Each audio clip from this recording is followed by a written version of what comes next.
Welcome to the 48th video in the series, Foundations of Communist Organizing.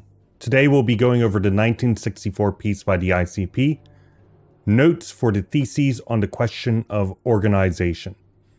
I've subtitled this Organizational Fluidity Serving International Class Struggle. The organizational structure of the party is at all times in line with its will, what it is aiming for, which is prefigured, and its possible actions, the acts it can take at any given time, which is determined by subjective and objective conditions, externally and internally. The organizational structure should only ever produce the end result of what is that will, the aim of the party, fitting to whatever circumstances is necessary to produce that result. For example, the aim of the International is for the workers of any country to obtain the maximum possible aid from the organized workers of all other countries, allowing the international working class to struggle against capital on international terrain. Any organizational form or action that hinders that aim must be abandoned. To this end, democracy should not be a principle. An electoral democracy within the party hinders the development of the party. Rather, we must recognize the class character of the actions being taken, and the organizational form that we are utilizing at all times, and determine if it prefigures communist society and produces the result we desire. Since popular electoralism is not always able to achieve this, it cannot always be employed. With democratic centralism, the aim is to synthesize centralization and proletarian democracy, which requires permanent, common activity derived from shared class struggle throughout the party, which produces a sort of necessity for Laborism and Workerism.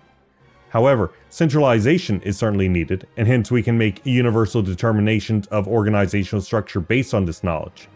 For example, the organs of activity of the party, such as the parliamentary groups, must at all times be subordinated to the party center.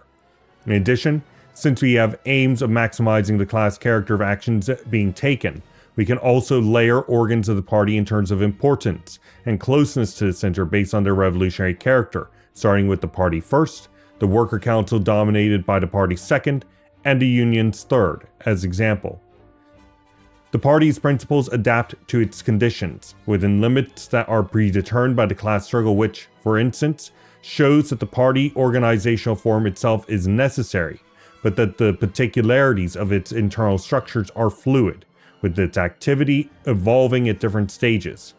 The revolutionary movement is directed by the party, an aim which determines the products that the organization must produce.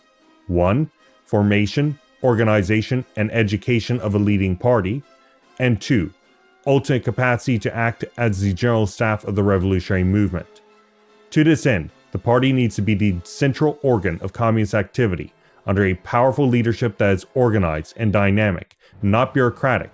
In order to carry out this dynamic, organized action, centralization and discipline is necessary, rather than anarchism, requiring practical action assisted by organizational coding. Consultative or elective mechanisms based on registered count of votes does not necessarily produce this, and so should be generally abandoned. That is my summary on the ICP's notes for the theses on the question of organization. As usual, if you'd like to go over the quotations I derived the summary from, you can go into the description below and you'll find a link to this Google document. In addition, you will also find a link to the United Marxist Pact Discord server. Please consider giving it a join if you want to talk about this or any other Marxist-related topic. Tomorrow, we will be going over the 1964 piece by the ICP, Reunion of Milan, Supplementary Theses on the Historical Task, the Action, and the Structure of the World Communist Party. Thank you for joining me for today's topical summary, and I hope to see you then.